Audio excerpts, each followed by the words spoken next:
Du coup, on va bientôt commencer. Le temps d'installer le live et après, on va pouvoir commencer notre superbe atelier. Voilà, n'hésitez pas à continuer à dire d'où vous venez, d'où vous connaissez Entourage. Et on va pouvoir se présenter donc, avec Annabelle et Elina. Ouais. C'est bon, vous voyez mon écran là? Moi, je vous vois. Ouais, pareil. Ok, super.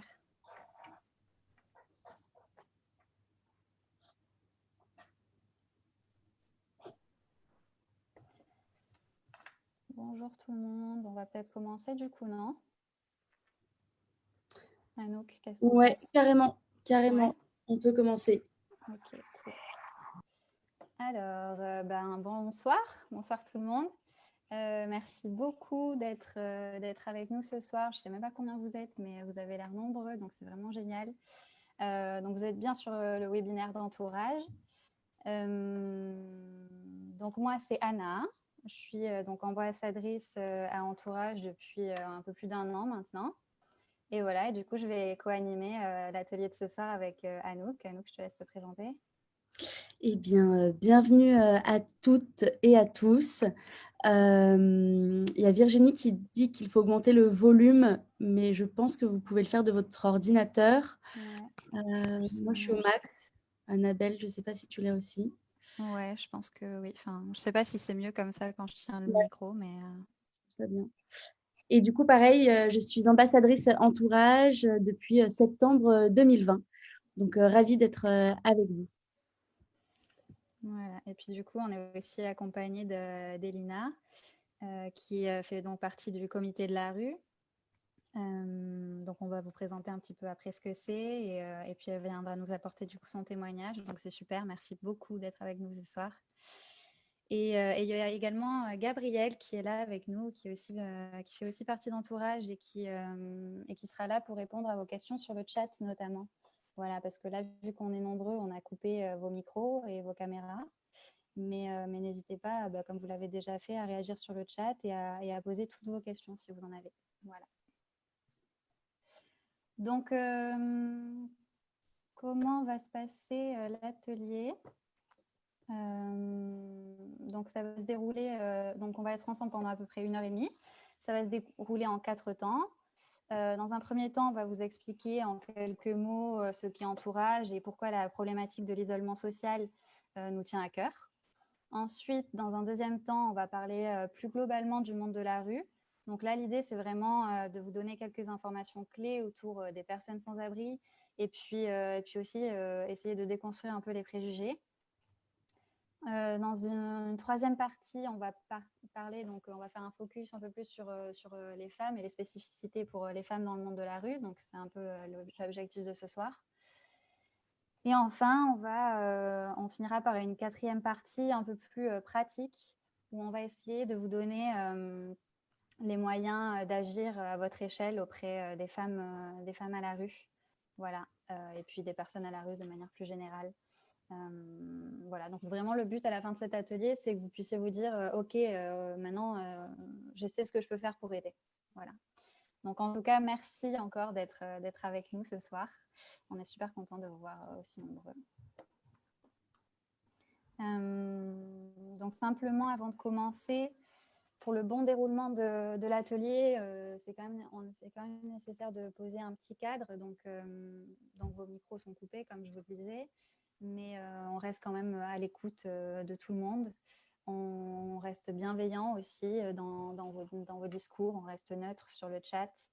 On reste aussi dans le non-jugement. Voilà, chacun est libre d'avoir sa propre pensée. On a le droit de ne pas être d'accord, il n'y a pas de souci.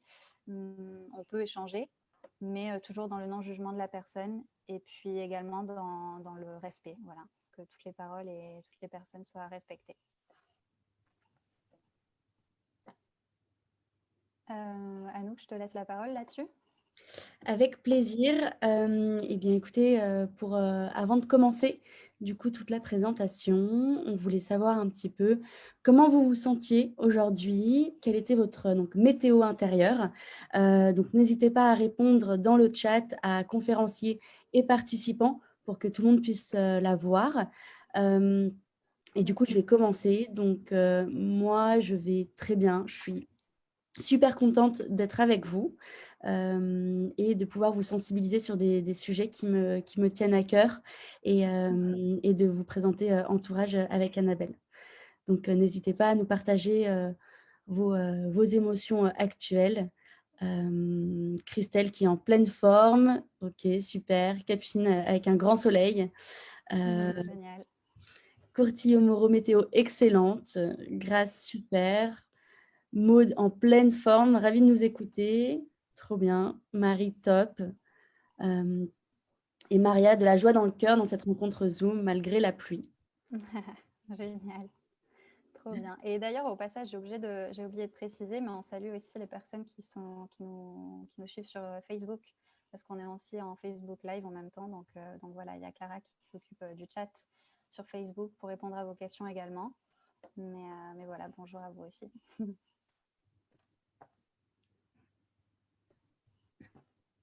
Alors, du coup, on va pouvoir commencer la première partie avec la présentation donc, de l'association Entourage et puis donc notre mission qui est vraiment de rompre avec l'isolement social. Et du coup, c'est Annabelle qui va commencer. Ouais, donc comme Anou vient de le dire, notre mission chez Entourage, c'est de s'assurer que les personnes en situation de précarité puissent être incluses au sein de la société. Donc voilà, on entend souvent dire que la solitude est le mal du siècle, mais c'est d'autant plus vrai chez les personnes SDF. Voilà, donc dire bonjour à une personne sans abri, c'est vraiment quelque chose qui est à la portée de tous. Et pourtant, quand on regarde du coup les statistiques, on se rend compte que finalement 85% des personnes SDF disent ressentir le rejet des passants. Voilà, c'est une étude du label Emmaüs. Donc finalement, un grand nombre de personnes vont préférer détourner le regard, mettre leurs écouteurs pour ne pas écouter ou voire carrément même changer de trottoir. Alors que finalement, dire bonjour, c'est quand même pas si difficile. Et au final, à force d'être ignorées par la société, les personnes SDF ensuite finissent par se sentir de plus en plus seules. Et j'ai oublié de changer la slide. Voilà. Et du coup, on a mis aussi une petite phrase d'Elina, justement, qui est avec nous ce soir, qui dit on a tous en tête que les SDF ont besoin de manger, mais avant tout, ils ont besoin de parler. Voilà. Donc, ils ont avant tout besoin de lien social. Et c'est pour ça que chez Entourage, on en fait vraiment notre mission. Et c'est un besoin qui est renforcé par la crise sanitaire que nous traversons actuellement, quoi. Donc, Anouk, je te passe la parole pour présenter le comité de la rue. Avec plaisir, très très belle mission de présenter le comité de la rue. Il faut savoir que chez Entourage, on a toujours travaillé main dans la main avec des personnes qui ont connu la rue ou qui la connaissent malheureusement encore.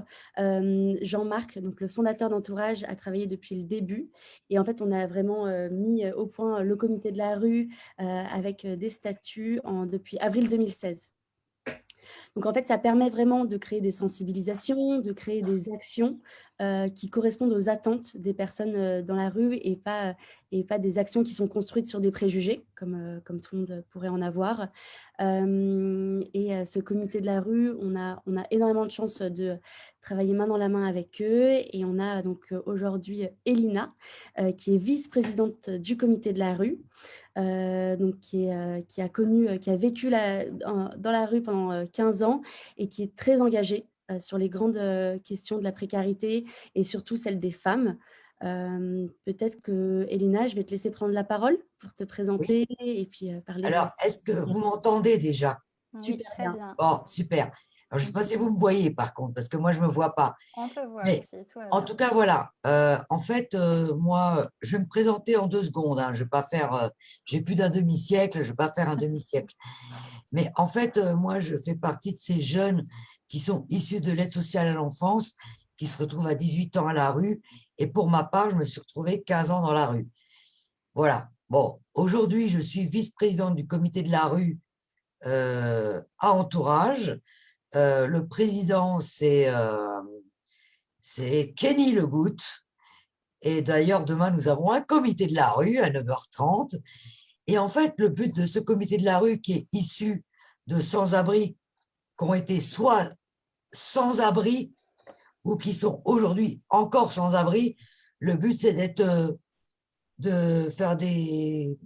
force de proposition et de construire des projets un peu, voilà, des projets un peu utopiques, un peu peut-être pour répondre aux appels d'offres de toutes nos sociétés pour aider les sans-abri. Voilà, voilà.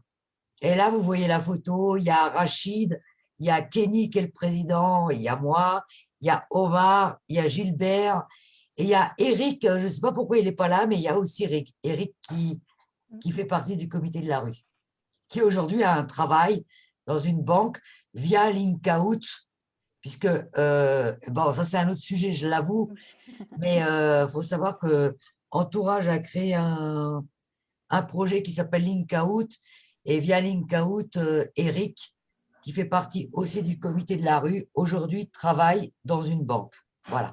Merci beaucoup, Elina. En tout cas, tu as plein de messages qui disent respect pour ton parcours, qui disent salut l'artiste et qui sont ravis de te rencontrer via cette sensibilisation. Éventuellement, Gabrielle, tu pourras mettre le lien de LinkedOut dans le chat pour que les gens, si les gens sont intéressés pour voir à quoi ça ressemble.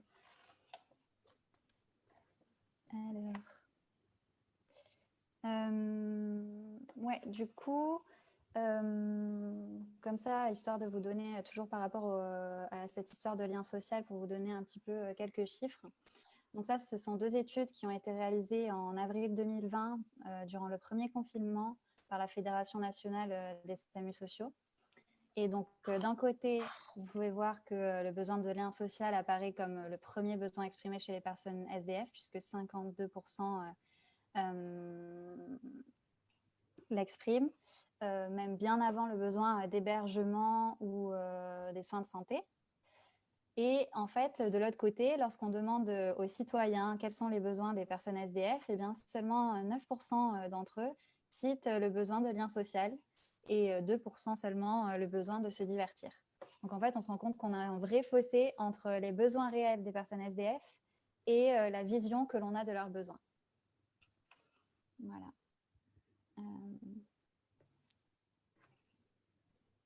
Donc, on va passer à la deuxième partie, donc plus justement focalisée sur le monde de la rue pour essayer d'en connaître un peu plus, d'en savoir un peu plus et puis aussi essayer de déconstruire les préjugés. Donc, le monde de la rue en quelques chiffres, c'est un chiffre qui est paru il n'y a pas longtemps dans les médias, donc vous en avez sûrement entendu parler, mais c'est la Fondation Abbé Pierre qui a comptabilisé 300 000 personnes SDF en France en 2020. Voilà. Pour vous donner une ordre d'idée, en 2012, selon l'INSEE, c'était 140 000 personnes qui étaient SDF. Voilà. Donc en l'espace de quelques années, ça a doublé, quoi. Voilà. Donc après, c'est un chiffre... c'est une approximation, hein, parce que ça reste très difficile à évaluer comme statistique, parce que ce sont des personnes qui sont peu visibles, qui se cachent souvent. Les personnes sans domicile fixe sont aussi parfois nomades, donc ça complique aussi le comptage. Un autre chiffre, c'est 38%, donc pour en revenir au sujet de ce soir, 38% des personnes SDF sont des femmes. Voilà, donc c'est un chiffre qui peut surprendre parce qu'elles sont beaucoup moins visibles. On croise beaucoup moins de femmes SDF parce que souvent elles se cachent, tout simplement. Mais c'est quand même 38% des personnes SDF qui sont des femmes. D'un point de vue de l'espérance de vie moyenne à la rue est 49 ans. Voilà, alors qu'en 2019 en France, l'espérance de vie moyenne était autour de 80 ans.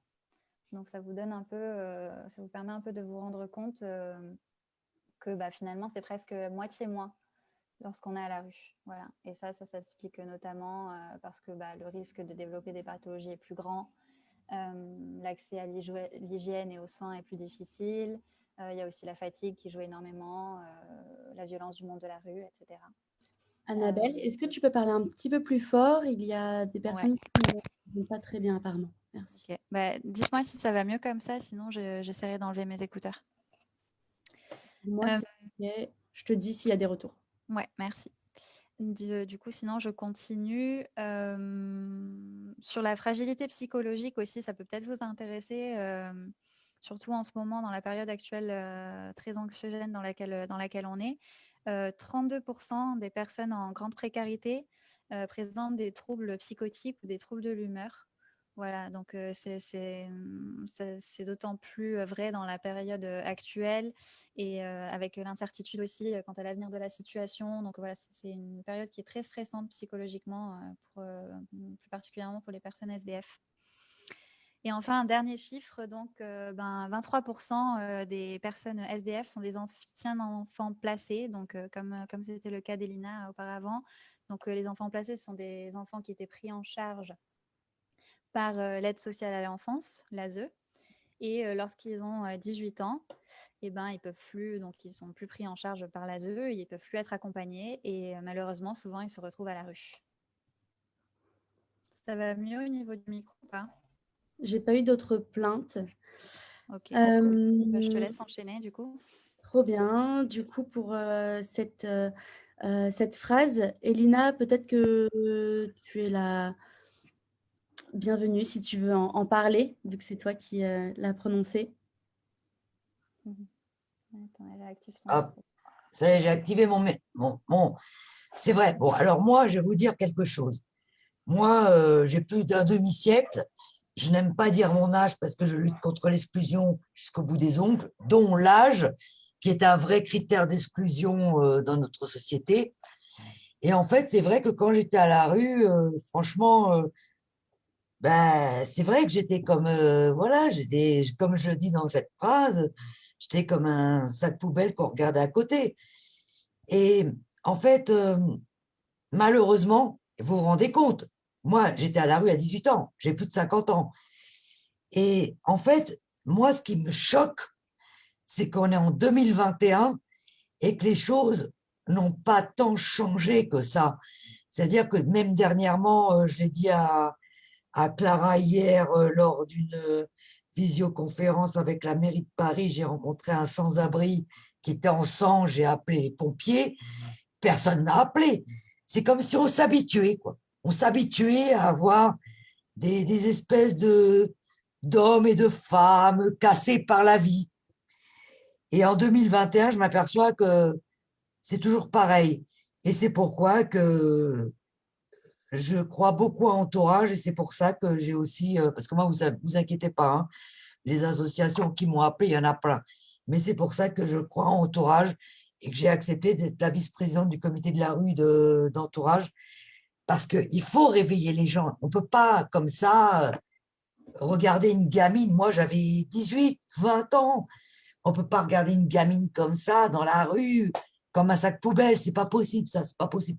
En tout cas, pas pour moi. Aujourd'hui, j'ai plus de 50 ans. Ça va, vous inquiétez pas. Je suis dans mon petit 19 mètres carrés. Tout va bien. Mais à mon époque, j'aurais quand même voulu qu'on me regarde. Effectivement, merci beaucoup Elina pour ce témoignage et encore une fois, tu as plein de remerciements et tout le monde est très inspiré par ton parcours. Du coup, on va passer à la slide suivante sur les préjugés. Il faut savoir que c'est humain d'avoir des préjugés et moi-même, j'en avais avant d'être ambassadrice entourage. Et par exemple, le mien, c'était vraiment je pensais que les personnes, quand elles venaient me voir, c'était forcément pour me demander de l'argent. Alors qu'en fait, pas du tout, on s'en rend compte. Le préjugé qui est coriace, c'est donc les personnes SDF qui ne travaillent pas, alors qu'en fait 24% des hommes SDF travaillent. Il faut savoir que 20% sont en CDI. Effectivement, donc ils n'ont pas forcément un accès à un réseau professionnel où ils sont victimes de préjugés, mais en fait les personnes peuvent être en CDI et être avec un emploi tellement précaire qu'ils n'arrivent pas à se payer un logement. Le deuxième, c'est de dire que les personnes SDF mendient, alors qu'en fait, seulement 14% des personnes SDF mendient régulièrement. Donc, ce n'est absolument pas un loisir et ni par choix hein, que les personnes mendient. Il faut savoir que sur une journée, une personne qui mendie peut se faire entre 10 et 15 euros par jour. Et en fait, les personnes sont finalement plutôt rares. Et le troisième, c'est donc les personnes SDF qui sont associées à l'alcoolisme. Il faut savoir que c'est 21% la moyenne nationale des personnes SDF qui sont dépendantes à l'alcool. Donc en fait, c'est très proche de la population française parce qu'on est à 19%. En fait, l'alcoolisme, c'est vraiment une maladie et ça n'a rien à voir avec la situation d'être sans-abri ou pas. Sauf qu'en fait, on voit les personnes qui sont sans-abri boire dans la rue, alors que nous, ça va être tout simplement après une journée de travail, dans un bar, dans un restaurant ou chez des amis. Et en fait, il faut savoir aussi que c'est l'anxiolytique le moins cher. Donc, en fait, pour des personnes qui sont en danger ou qui sont dans la rue, vont le favoriser. Ouais, Elena, Elina, ouais. qu'est-ce que Oui, tu veux ajouter? alors je voudrais dire quelque chose. Je vous dis ça par rapport à ma propre expérience d'avoir été sans-abri pendant plus de 15 ans. Et aujourd'hui, je travaille pour Yann Brossat, pour Valérie Pécresse. Enfin, moi, je travaille contre le sans-abrisme. Alors, ce que je voulais dire, c'est que tout d'abord, il faut savoir, j'ai bien entendu ce que vous avez dit, madame, mais il faut savoir que beaucoup de sans-abri se sont retrouvés à la rue parce qu'ils étaient inclus alcooliques et non l'inverse. En fait, les gens ils sont pas mis à boire dans la rue, ils étaient alcooliques avant. Ça, c'est très important que je vous le dise. Et ça, il y a très peu de gens qui le savent.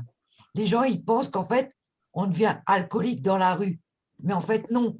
Ils étaient alcooliques avant. Après, il y a eu des violences conjugales. Il y a eu des violences avec les parents, avec les enfants. Et c'est ça qui fait que la personne se retrouve à la rue. Ça, c'est important. Voilà. Je voulais dire ce petit truc. Voilà. Merci beaucoup. Merci Elina pour ces précisions.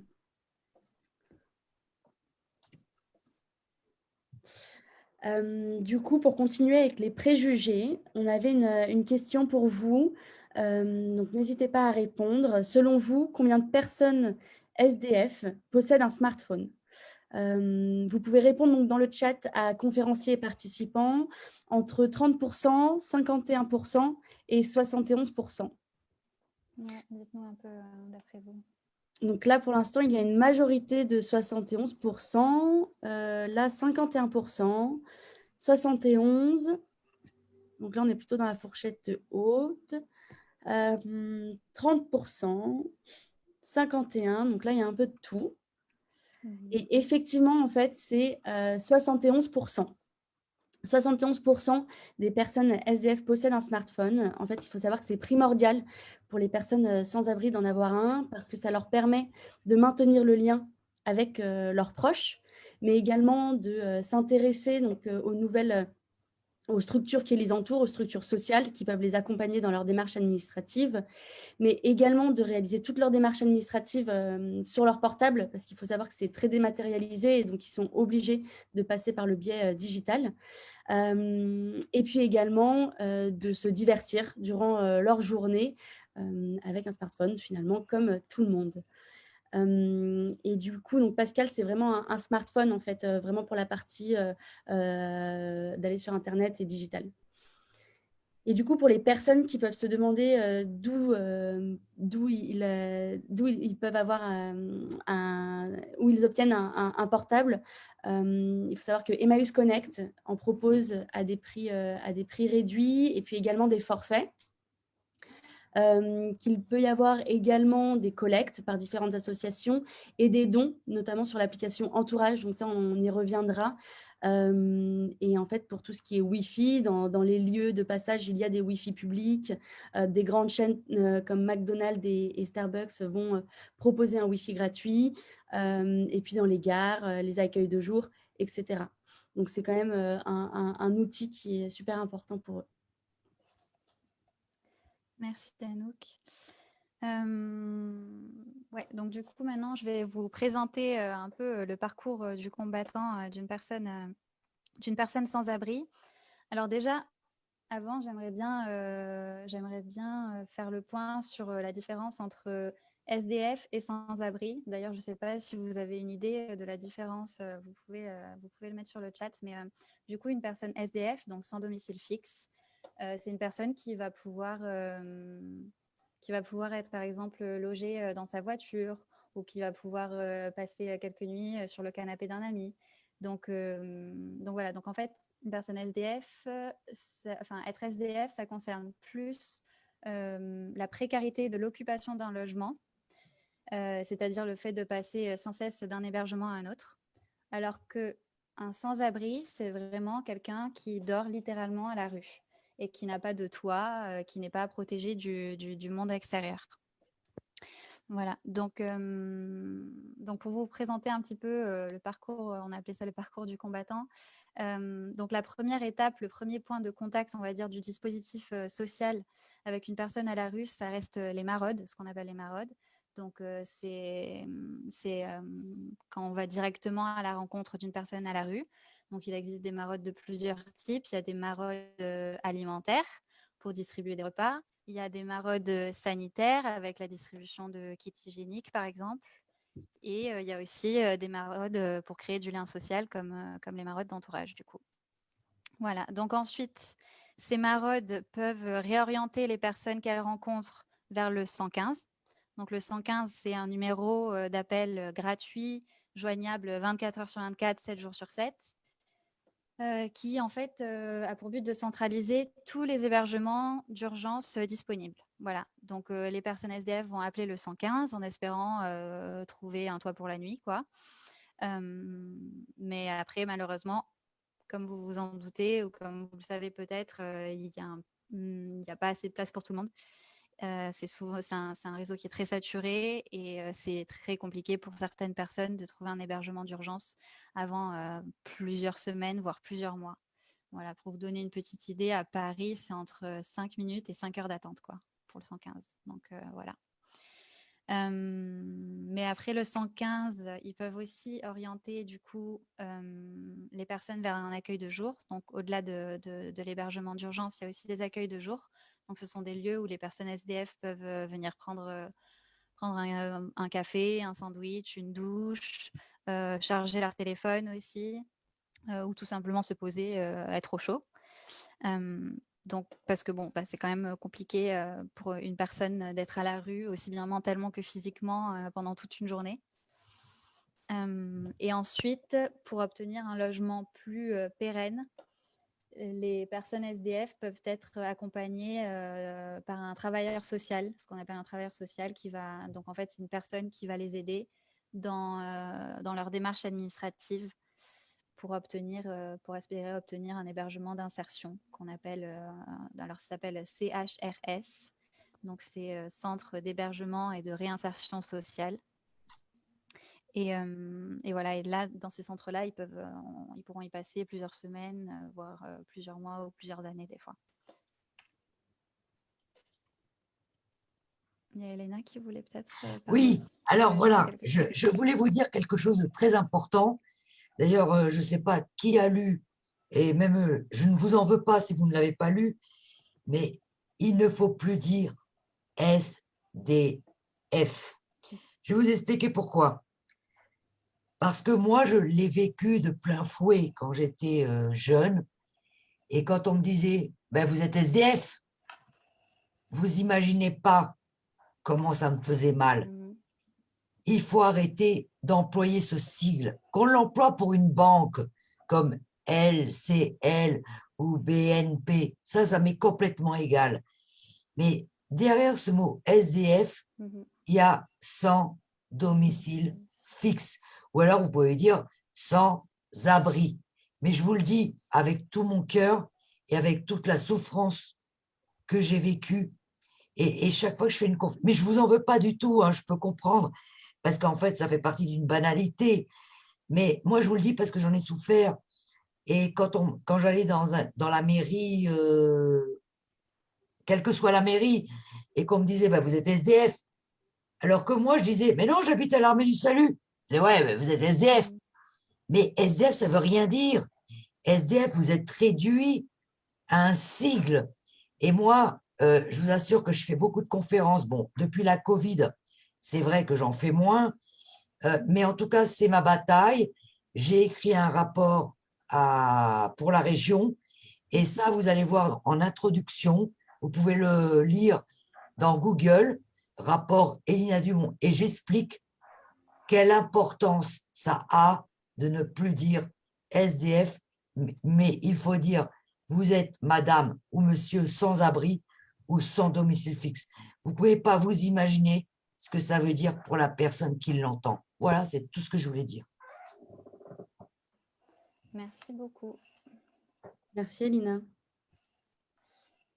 On passe à la partie suivante, du coup, avec plus focus sur les femmes, puisque c'est un peu le thème de ce soir, avec les spécificités des femmes à la rue. Anouk, je te laisse gérer le chat. Merci beaucoup. Du coup, avant de commencer, on voulait voir un petit peu votre avis sur les problématiques principales qui concernent les femmes à la rue. N'hésitez pas donc à encore écrire dans le chat à conférenciers et participants pour que l'on puisse les partager. Je ne sais pas si vous en avez.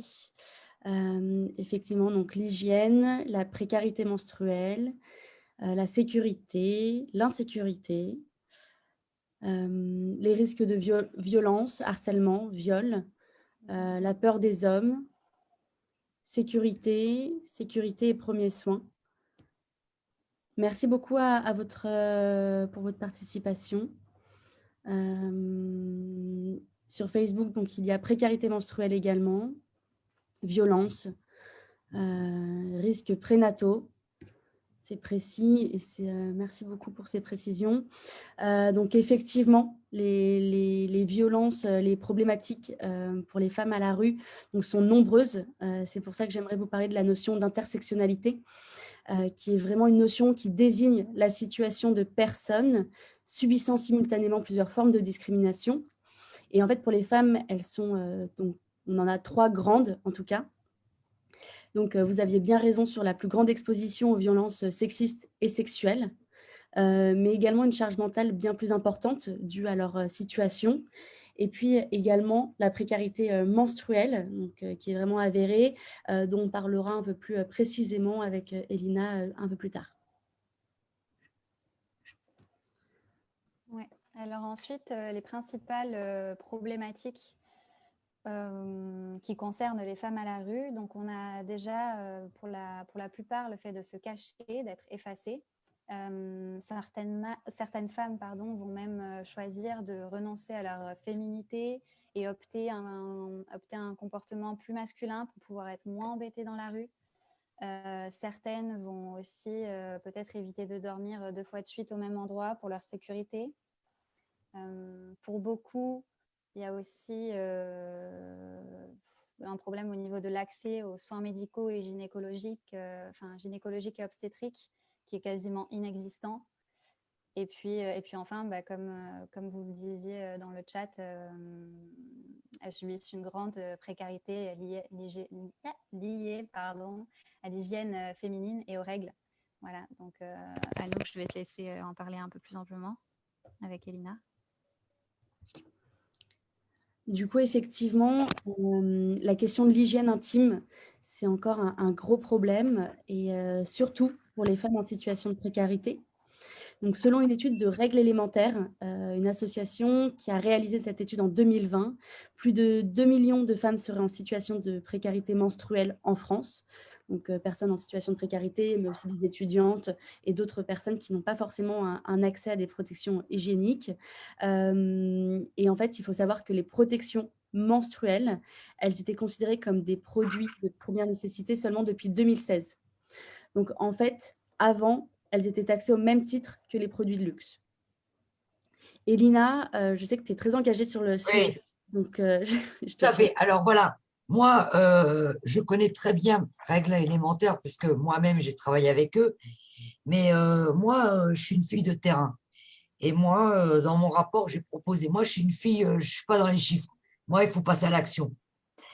Et en fait, moi, je suis une fille, voilà, dans la rue, j'ai pris du papier journal, j'ai pris du torchon, j'ai pris du papier toilette, enfin, comme ça se passe encore en 2021. Et dans mon rapport, moi, j'ai proposé, je veux pas faire de la, je veux pas, je l'ai même proposé à la mairie de Paris, attention, hein, c'est pas spécifique à la région. Mais moi, j'ai proposé un truc, comme il se fait pour les préservatifs ou ou pour les seringues, pour les toxicomanes. Moi, j'ai proposé quelque chose qui n'est pas fait encore. Il faut savoir que dans la rue, on n'a pas la notion du temps. Par exemple, moi, quand j'étais dans la rue, je ne me disais pas le 29, j'aurai mes règles. Donc, dans mon rapport, j'ai proposé qu'on fasse des distributeurs, comme on le fait pour, comme je viens de le dire, pour les préservatifs, pour des chewing-gums dans le métro. Sauf que là, eh ben, via un système de jetons qui serait distribué par des associations, serait distribué aux femmes sans abri et ces distributeurs seraient installés près des pharmacies et les femmes via un jeton. Et pourquoi un jeton? Parce qu'un jeton, ça ressemble à une pièce. Et quand on est à la rue, la notion de la pièce a une importance. Voilà. Règle élémentaire, je sais qu'ils voulaient passer par une espèce de système carte bancaire, mais ça ne peut pas marcher avec des sans-abri. Il faut garder, quand on est sans-abri, faut garder ses valeurs, il faut garder ce qu'on connaît. Voilà. Moi, j'ai proposé ça. Pour l'instant, c'est en cours. J'attends. Mais vous savez, quand on est une femme à la rue, moi, je l'ai été pendant 15 ans, je peux vous assurer qu'on ne se dit pas le 29, vers minuit, je vais avoir mes règles. Mais le problème des associations, c'est que, bon, bah, elles ferment de telle heure à telle heure. Je ne dis pas qu'elles n'ont pas de serviettes hygiéniques, ni de tampons, ni autre chose. Mais sauf que quand on est à la rue, on n'a pas la notion du temps et on peut avoir nos règles le dimanche, la nuit, enfin bref, importe. Et on n'a pas la notion du temps. C'est pour ça que moi, je suis pour cette histoire de distributeur près des pharmacies via un système de jetons qui serait distribué par des pharmacies. Et les femmes de la rue, il faudrait qu'elles mettent juste un jeton et hop, elles tirent et là, elles ont une serviette hygiénique. Voilà, c'est une proposition que j'ai faite dans mon rapport. Voilà. Merci beaucoup, Elina.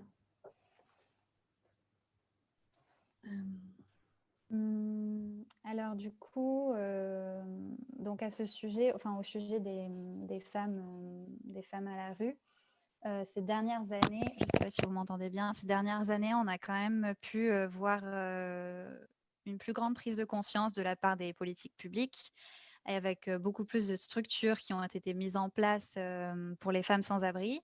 Donc ça va être des accueils de jour non mixtes, des hébergements d'urgence spécialement dédiés aux femmes, des bains-douches spécialement dédiés aux femmes aussi. Voilà, c'est notamment le cas à Paris, où il y a pas mal de structures qui ont été mises en place. C'est un peu moins vrai dans les petites villes. Ça prend plus de temps, donc le besoin d'avoir des structures adaptées aux femmes est encore très présent. Et sinon, pour ceux qui se le demandent, du coup, pour aller à la rencontre des femmes, les maraudes de proximité, donc les maraudes vraiment qui sont faites à pied, sont beaucoup plus adaptées parce qu'elles permettent notamment d'aller dans les espaces difficiles d'accès, parce que que les femmes sans abri vont privilégier par sécurité. Donc ça va être par exemple les squares, les ruelles, les caves, les parkings, les locaux à vélo. Voilà, donc les femmes qui sont rencontrées lors de ces maraudes sont davantage en confiance en journée. Voilà, pour entamer un premier dialogue, c'est aussi bon à savoir. Et ensuite, les équipes de maraude, généralement, doivent être formées pour être capables de repérer justement les signaux faibles qui vont permettre de se rendre compte qu'une femme a besoin d'aide, et puis aussi de prendre le temps de discuter avec elle pour instaurer vraiment un climat de confiance.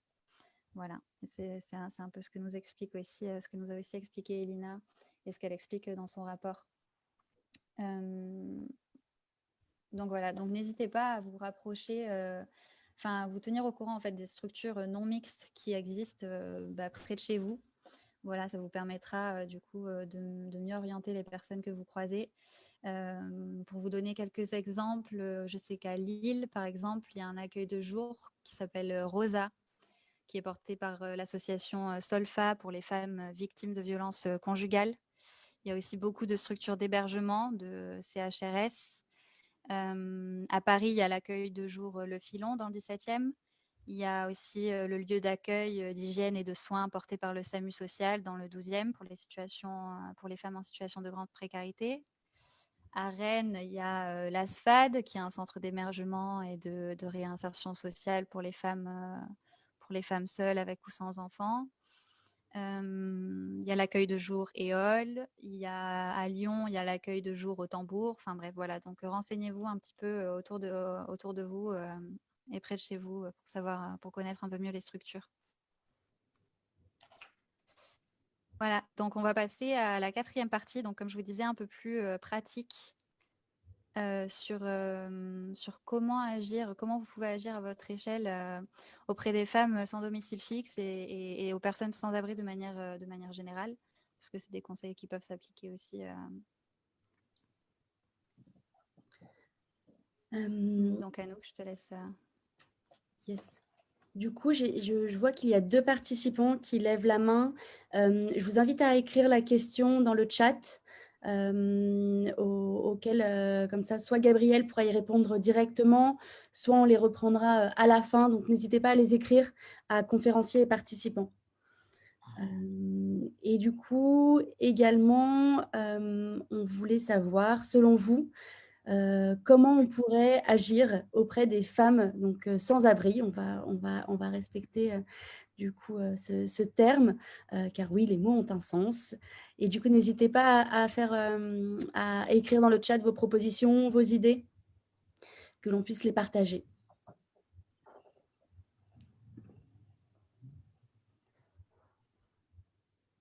Est-ce que vous avez quelques idées d'actions Tu m'entends ou pas? Oui, Elina. Alors, voilà. Moi, en tant que femme, moi, j'ai été femme sans abri pendant plus de 15 ans. Bon, moi, j'ai pas eu d'enfant parce que j'ai avorté 2 fois dans la rue parce que je ne voulais pas avoir 2 enfants dans la rue. Mais sachez, moi, je vous le dis avec tout mon cœur, sachez que les femmes, vous les rencontrerez qu'en journée. La nuit, elles se cachent. Pourquoi elles se cachent?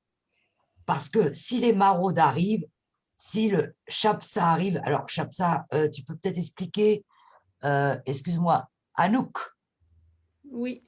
ou Baspa arrive. En fait, c'est des trucs qui sont très institutionnalisés et qui peuvent faire comment on appelle ça? Merde, je trouve pas le nom. Ils peuvent faire comment on appelle ça? Ils peuvent dire, voilà, on a trouvé des enfants avec, sauf les Roms, parce que les Roms, c'est un autre contrat avec l'Europe. Mais en tout cas, ce que je veux vous dire, c'est que pourquoi les femmes, on peut les rencontrer que la journée, c'est parce que les femmes, en journée, voilà, elles sont protégées, mais la nuit, elles se cacheront, parce que s'il y a un signalement, voilà, c'est le mot que je voulais trouver, le signalement via une maraude, via le BASPA, via le CHAPSA, enfin, si vous ne comprenez pas tous ces mots, vous me demandez, eh ben, ces enfants peuvent se retrouver à l'aide sociale à l'enfance, alors que cette femme, elle est tout à fait apte à éduquer ses enfants, il lui manque juste un toit. Mais à l'aider, qu'on lui enlève ses enfants, eh ben, elle vit dans un parking, dans le -5, au parking de la Défense, par exemple, à Paris. Mais moi qui travaille pour Lille, Lyon, Marseille, je travaille aussi pour Antibes, enfin bref, voilà, je voulais vous le dire ça. C'est pour ça, d'où l'importance de faire des maraudes de jour pour aider les femmes. Parce que la nuit, vous ne les trouverez pas, elles vont se cacher. Merci, Elina. Merci beaucoup. Et du coup, Chapsa, c'est un centre du 115 à Nanterre, pour les personnes qui veulent se poser la question. Oui. Et sinon, effectivement, j'ai vu que vous aviez quand même pas mal d'idées qui rejoignait un peu ce que Elina disait, hein, donc c'était vraiment les écouter, faire des maraudes de jour, laisser une distance, les écouter, en parler autour de nous, effectivement. L'hébergement, donc ça, on y reviendra aussi un peu après. Ouais, les rencontres, super. Merci en tout cas pour tous vos témoignages et vos idées. Du coup, on va vous présenter un peu donc, nous, ce qu'on propose et du coup, comment vous pouvez agir près de chez vous.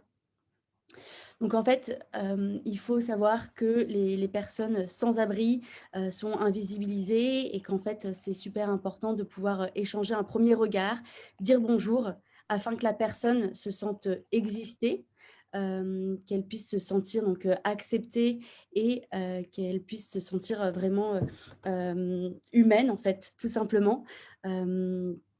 Quand vous parlez avec la personne, il faut savoir que c'est une personne que vous ne connaissez pas. Donc, au même titre que vous rencontriez une personne dans un nouveau cercle, eh bien, il faut vous voyez la personne pour lui montrer votre respect et c'est une règle de savoir-vivre.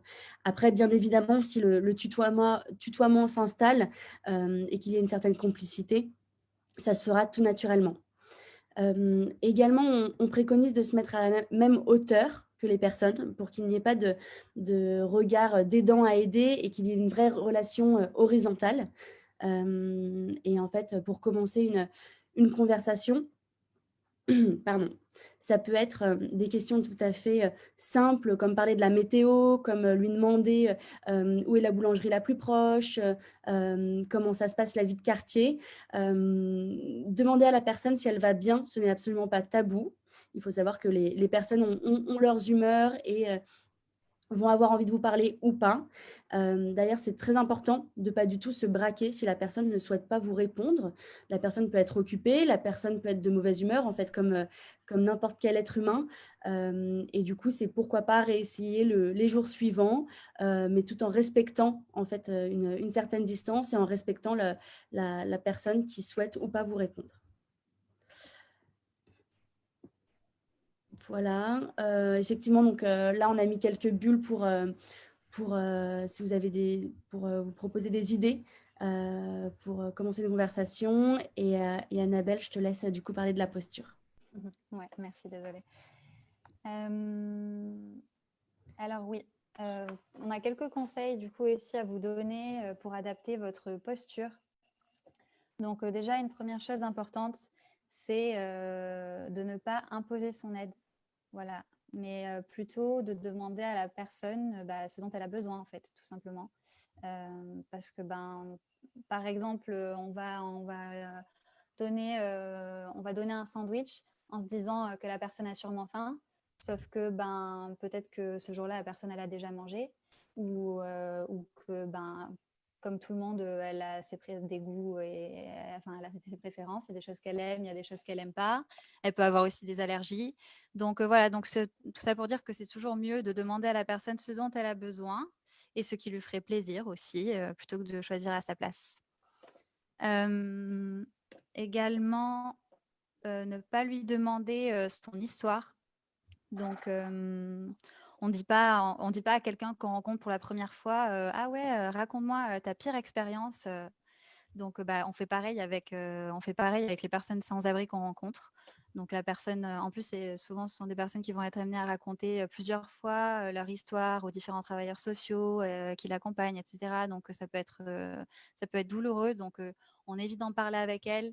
Le but, c'est de passer un bon moment, un moment chaleureux. Donc voilà, on évite de parler des sujets qui sont sensibles pour elle, sauf bien sûr si la personne vous en parle d'elle-même. Dans ce cas-là, il n'y a aucun problème, mais voilà. Oui, alors, je voulais juste dire un petit truc, mais Ouais. c'est pas moi, hein.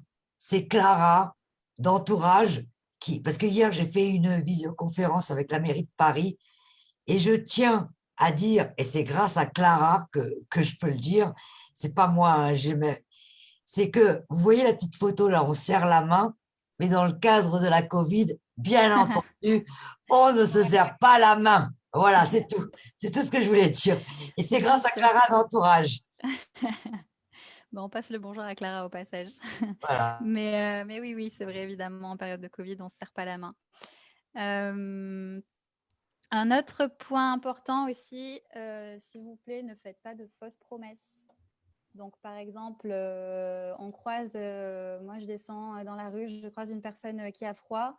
Je lui dis, justement, j'ai une écharpe chez moi, tu sais quoi, je te la rapporte demain, on se donne rendez-vous ici à 17h. Et puis, au final, le lendemain, j'ai un imprévu, j'ai un truc, voilà, et puis au final, je ne me rends pas au rendez-vous. Et ça, ça entraîne forcément une déception chez la personne sans abri qui vous attend le lendemain au point de rendez-vous. Et puis, ça entraîne aussi une perte de confiance envers d'autres personnes qui pourraient l'aider par la suite. Voilà, donc pas de fausses promesses. Enfin, on fait vraiment des promesses que si on est sûr à 100% de pouvoir les tenir. Et enfin, un dernier point sur l'hébergement citoyen. Donc, je ne sais pas si vous connaissez, c'est le fait d'héberger les personnes sans abri chez soi. Donc ça, c'est pas forcément quelque chose qu'on recommande chez Entourage. C'est c'est super de vouloir et de pouvoir aider les personnes sans abri, mais c'est quand même important de garder en tête que nous ne sommes pas des professionnels, nous ne sommes pas des travailleurs sociaux. Et voilà, il faut savoir aussi agir à son échelle. Donc, c'est pas forcément à vous de faire ça. Si vous souhaitez le faire, c'est quand même une superbe initiative, mais du coup, on vous incite Ah, fortement à passer par, d'accord. on vous invite fortement à passer par des associations, un cadre associatif, voilà, pour éviter qu'il y ait des abus, parce qu'il peut y avoir des abus aussi bien de la personne hébergée que de la part de l'hébergeur. Voilà, donc d'un côté, l'hébergeur peut se retrouver mal dans certaines situations où il va pas savoir dire, il va pas savoir comment dire à la personne à quel moment il faut partir. Et de l'autre côté, il peut y aussi y avoir des abus de la part de la personne, enfin du côté de la personne hébergée qui va pouvoir je sais pas, être exploitée. Par exemple, on va lui demander de faire des ménages ou de garder les enfants, alors que c'est pas forcément dans le deal à la base, et ça peut aller jusqu'à des abus sexuels. Voilà, donc c'est vraiment important de passer par un cadre associatif pour ce qui est de l'hébergement citoyen. Je peux dire un truc? Est-ce que je Bien peux sûr. parler? Oui, Alors, complètement. moi, je vais vous expliquer. En fait, j'ai eu mon premier appartement à 44 ans et je suis tout à fait d'accord avec ce que tu dis. Et aujourd'hui, j'ai plus de 50 ans. Et en fait, moi, Elina Dumont, je me suis dit, ah, enfin, j'ai un studio. J'avais un studio de 30 mètres carrés, sauf que j'étais obligée de déménager parce que j'ai invité tous les sans-abri, des sans-papiers. Je n'ose même pas vous raconter tout ce qui m'est arrivé tellement j'étais en danger. Et en fait, j'étais tellement en danger, j'ai été obligée de porter plainte à la police. Et aujourd'hui, alors je ne vais pas vous donner mon adresse, bien sûr, mais j'ai été obligée de déménager. Et c'est vrai, il faut faire très attention. Parce que, en fait, moi, en plus, moi, je suis une fille qui est vraiment une fille qui a été sans abri. Et j'ai voulu aider des gens. Et en fait, je peux vous assurer que dans mon studio, à l'époque, quand j'ai eu mes 44 ans, je me suis retrouvée avec la police aux fesses, le propriétaire aux fesses, enfin, le bailleur social aux fesses, enfin, la totale. Aujourd'hui, je suis dans un autre studio parce que j'étais en danger et parce que moi, Elina Dumont, je croyais que je pouvais sauver la terre entière. Je me prenais pour Dieu. Je croyais que je pouvais sauver tous les sans-abri de la terre parce que la petite fille, elle avait 22 ans avec un petit gosse, parce que le petit jeune sans papier, il avait une belle gueule. Mais en attendant, je me suis retrouvée à la police. Donc voilà, je ne dis plus rien. J'étais à mon micro, mais tu as tout à fait raison de le dire.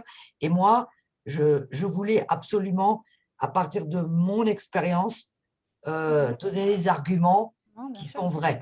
Voilà. Très bien. Merci beaucoup. Merci Elina. Alors ensuite, on va aussi vous présenter, toujours pareil, dans le but de pouvoir agir à votre échelle pour aider directement. Donc, comme on le disait au début de la présentation, un simple bonjour Un bonjour, un sourire, c'est déjà beaucoup et ça commence par là. Si vous avez 2 minutes ou 5 minutes voilà, pour discuter, c'est encore mieux.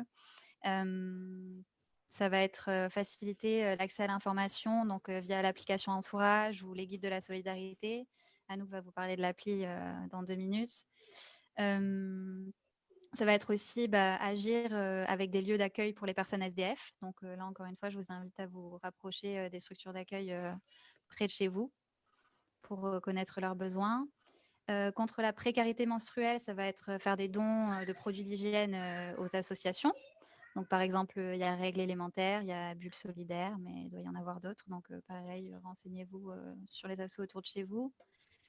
Demandez aussi directement à vos voisines sans-abri si elles ont besoin de produits hygiéniques. Voilà, donc on en revient à ce que je disais un peu plus tôt, plutôt que d'offrir son aide directement, enfin, demander ce dont la personne a besoin.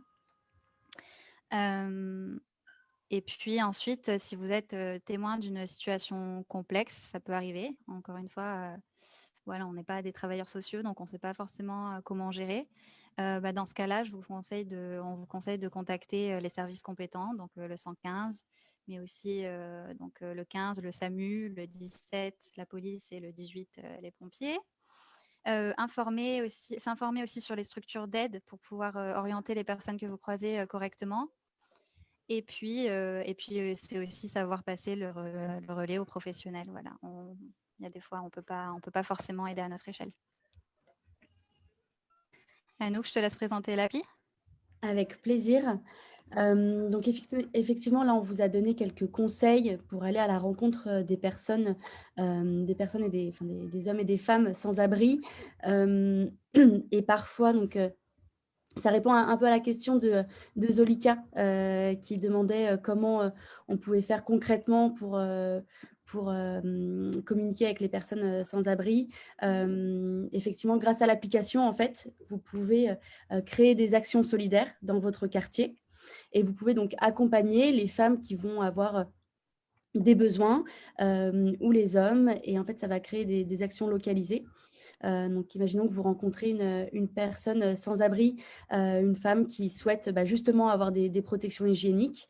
Si vous n'en avez pas sur vous, si vous n'avez pas forcément d'argent pour en acheter sur le moment, vous pouvez donc, via l'application, créer une action dans le quartier.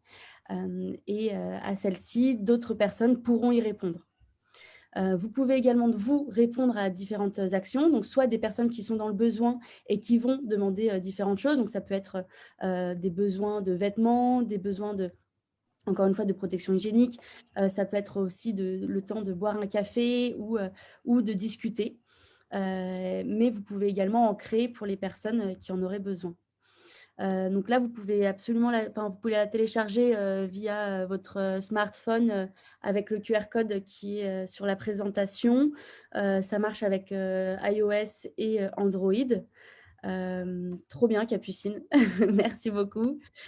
Et en fait, cette application, elle permet aussi d'avoir des informations sur les structures qui sont autour de vous. Donc, imaginons vous rencontrez une femme qui recherche des soins. Vous n'avez pas forcément l'information et c'est tout à fait normal. On n'est pas censé connaître toutes les structures qui se trouvent autour de nous.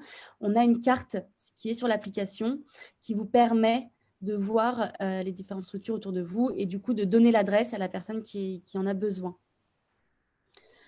Merci Myriam. Myriam qui dit que l'application est top. C'est génial. Voilà, n'hésitez pas en tout cas à la télécharger et vous pourrez voir que vous pourrez agir en fait à votre échelle dans votre quartier. Trop bien, merci. Alors là, on va passer, c'est le moment critique de la vidéo. J'espère que ça va bien se passer, mais c'est une vidéo du coup d'Elina. Alors dites-moi si tout va bien, si vous entendez. Pour avoir été sans domicile fixe pendant plus de 15 ans, pour rien au monde, j'aimerais qu'une femme connaisse cette expérience.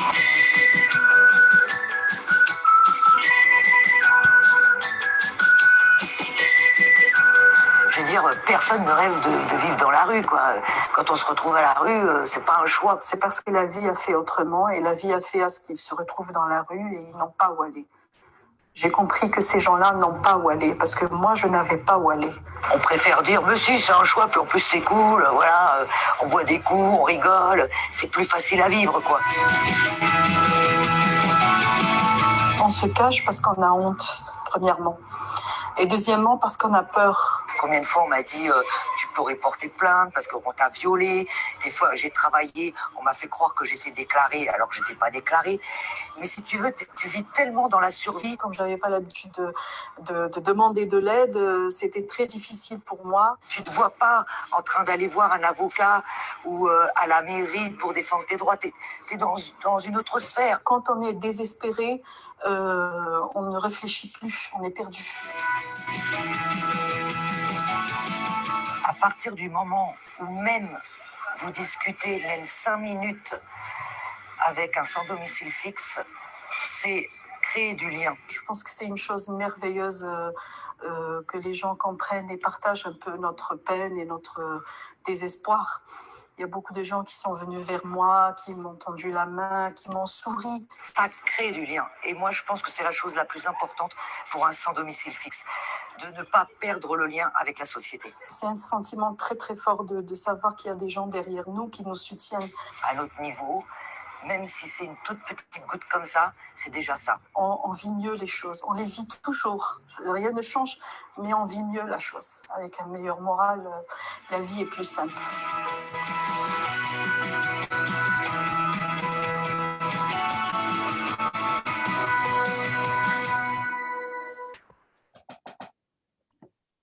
Voilà, je ne sais pas, Elina, si tu as… Oui, bien sûr, je peux répondre, mais j'attendais que tu me parles. Écoutez, voilà, moi, vous savez, je suis une fille qui revient de très, très loin. Et pourquoi je me suis accrochée à Jean-Marc Potvin, président d'Entourage, c'est parce que moi, c'est pas le système social qui m'a… Mais attendez, je ne critique pas non plus le système social, mais qui est très critiquable aussi. Mais en tout cas, moi, ce qui m'a sauvée, c'est pour ça qu'aujourd'hui, j'en suis là. Vous savez, enfin, je ne sais pas si vous savez, les gens, de ce que je fais aujourd'hui, mais je travaille pour la région, je travaille pour Entourage, je travaille pour les Grandes Gueules, je travaille pour Sœur Emmanuel, enfin, je fais plein de trucs. Mais en tout cas, moi, si je m'en suis sortie, c'est pas grâce au système social, c'est grâce aux gens qui m'ont fait confiance. Et si aujourd'hui, je travaille et je m'engage autant auprès d'Entourage, c'est parce que Entourage a compris un truc, c'est qu'en fait, les sans-abri, pourquoi ils ne s'en sortent pas? Parce qu'ils n'ont pas d'entourage. Et Entourage, le but d'Entourage, c'est créer de l'entourage à ceux qui n'en ont pas. Voilà. Je m'arrêterai là. Merci beaucoup. Merci beaucoup. Et du coup, on va passer maintenant, donc la partie présentation est finie, donc on va pouvoir passer à la partie questions-réponses. Mais avant ça, on aimerait bien, je ne sais pas si c'est toi, Anouk ou Gabriel, mais on va vous mettre un lien là sur le chat. Et si vous pouvez prendre 2-3 minutes pour répondre à un questionnaire de satisfaction, voilà, ça prend vraiment pas longtemps. Hein. Et nous, c'est important pour nous d'avoir votre avis pour pouvoir nous améliorer pour les prochaines fois. Voilà. Du coup, oui, effectivement, c'est Gabriel et Clara qui ont mis le lien. Donc, n'hésitez pas à cliquer dessus pour le remplir. Et puis, si vous avez d'autres questions, peut-être.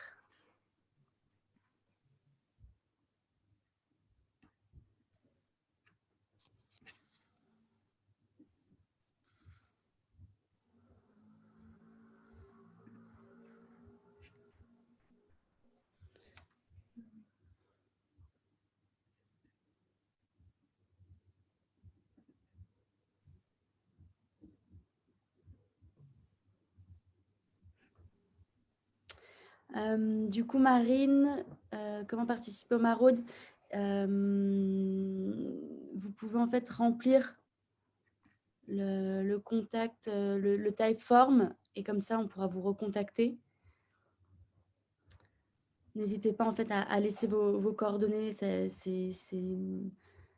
c'est hyper important pour nous, pour avoir votre avis. Puis si vous souhaitez également participer, comme ça on pourra vous recontacter.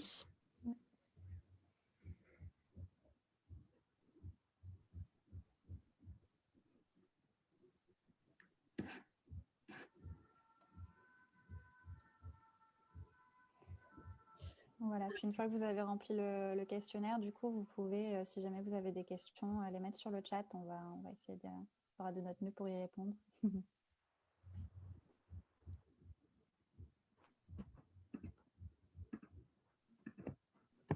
Si vous avez des questions pour Elina aussi.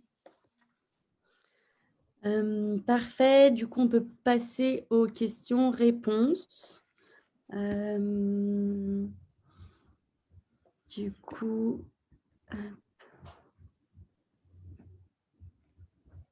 et d'ailleurs, s'il y a des questions aussi qui vous viennent, enfin, si on n'a pas le temps de répondre à toutes les questions, ou s'il y a des questions qui vous viennent plus tard, ou si vous n'osez pas les mettre sur le chat, vous pouvez aussi nous contacter par mail.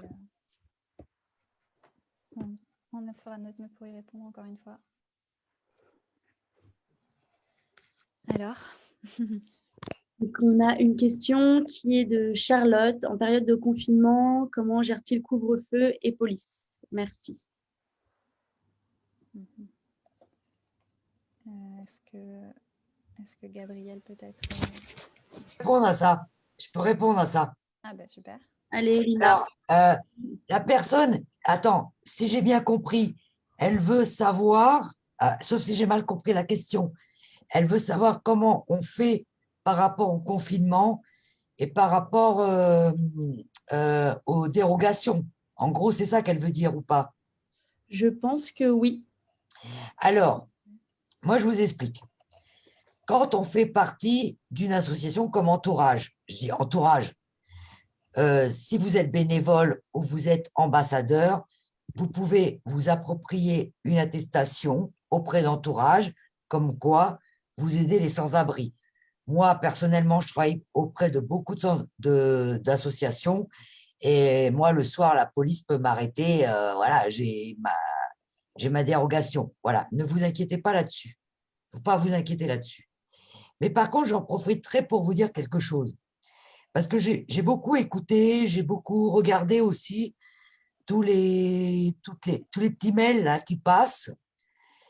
Je voudrais vous dire quelque chose. Vous savez, être sans-abri, c'est pas facile. Je sais que pour beaucoup de bénévoles, pour beaucoup de gens, vous vous dites, oui, mais des fois, on s'est fait envoyer chier. Mais chaque fois qu'on vous a envoyé balader, dites-vous que vous êtes heureux. Ne le prenez pas mal.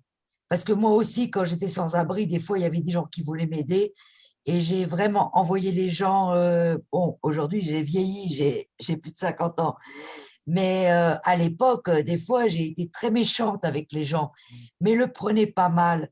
Dites-vous que ces gens, ils sont plus malheureux que vous et que vous allez rentrer à la maison et qu'ils resteront dehors, peut-être sans manger, peut-être sans boire, parce que vous savez, c'est pas parce qu'on est à la rue qu'on n'est pas alcoolique, sachant que chez les inclus, il y a aussi beaucoup d'alcooliques.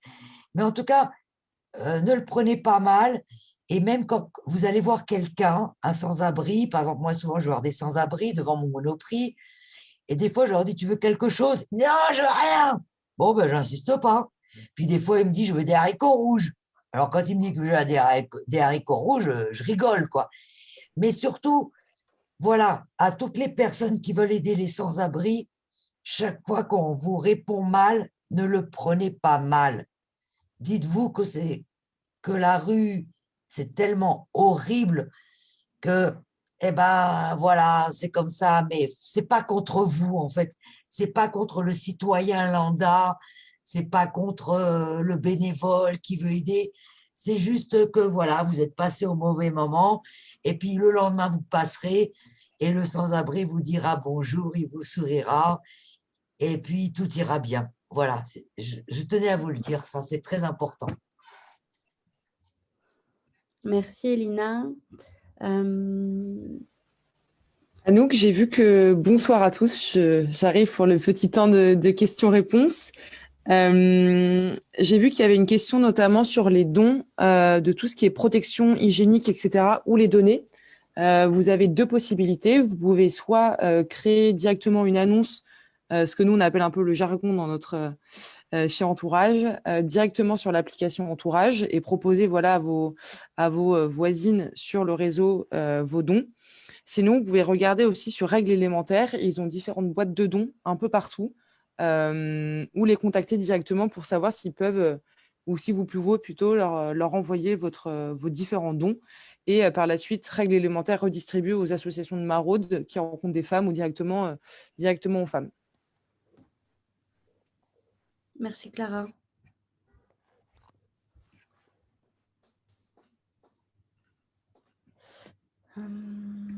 Est-ce que vous avez d'autres questions?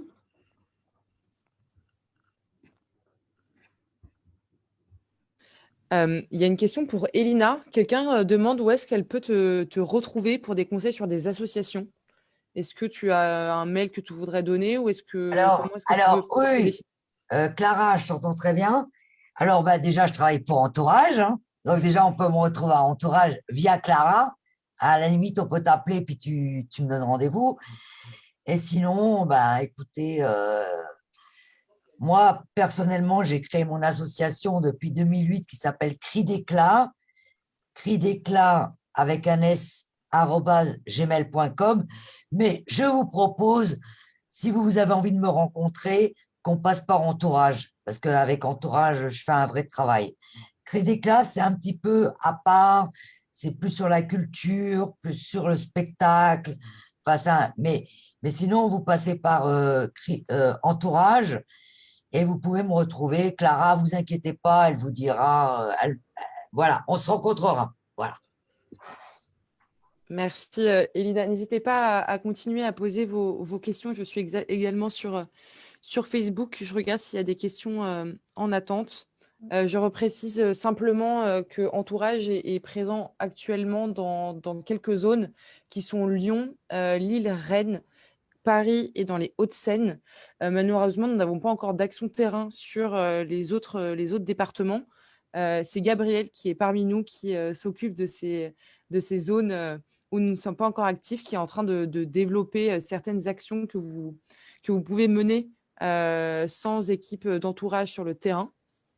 Donc, c'était juste une petite précision. Je regarde si on a d'autres questions qui nous attendent.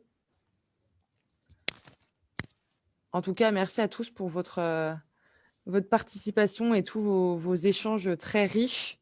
On a été ravis en tout cas d'échanger et de passer ce moment avec vous.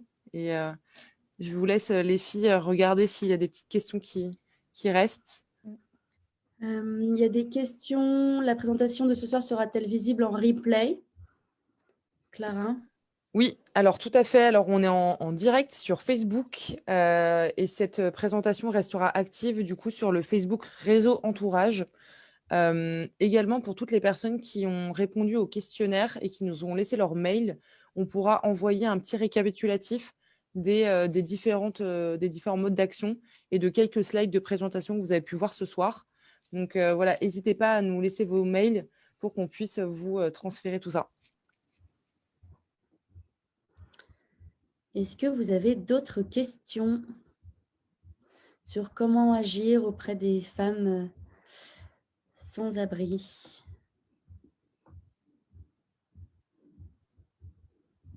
Super. Écoutez, je vois qu'il n'y a pas d'autres questions. Je pense qu'Annabelle, on peut conclure. Ok, merci encore une fois. Merci à tous de nous avoir rejoints ce soir. Ça fait vraiment plaisir de vous voir aussi nombreux. Et n'hésitez pas aussi à télécharger l'application Entourage, à prendre contact avec nous si vous êtes intéressé pour participer à des maraudes ou d'autres activités. Merci beaucoup à Elina aussi pour son témoignage. Merci à Gabriel et Clara qui ont suivi aussi le chat. Et voilà, tu as quelque chose à ajouter? Moi, c'est tout bon. Elina? On t'entend pas. Ça y est, j'ai C'est mis bon mon là. micro. Mais écoutez, moi, tout ce que j'ai envie de vous dire, au moins, voilà, moi, en fait, voilà ce que je vous propose. Moi, je suis une humaniste. Et tout ce que j'ai envie de vous dire, je sais que c'est compliqué. En fait, on est dans une société un peu individualiste. Maintenant, à cause de la Covid, j'espère de tout cœur que les gens vont comprendre qu'il faut qu'on soit solidaires. Et, euh, et j'espère de tout cœur que, parce que moi je le sais parce que je peux pas tout vous raconter là, ce serait trop long, mais je sais que il y a beaucoup de gens qui se retrouvent au chômage. Je fais des maraudes, il y a des gens qui ont un toit maintenant qui se retrouvent dans les maraudes, alors que en principe dans les maraudes il y a que les sans-abri. Et en fait, ce que j'ai envie de dire, c'est que soyons solidaires, soyons fraternels. Voilà, c'est tout. Voilà tout ce que j'ai envie de dire. Voilà, voilà. Merci. Merci beaucoup. Bah, je pense qu'on va finir là-dessus, hein. Merci, Elina. Merci encore une fois à vous tous de vous être mobilisés ce soir. Et puis à bientôt, j'espère, à Entourage. Bonne soirée à tous. Bonne soirée. Merci à tous. Au revoir. Bonne soirée.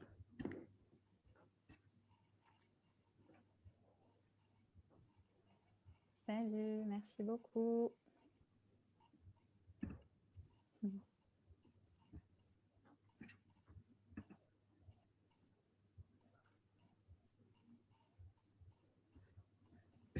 Merci.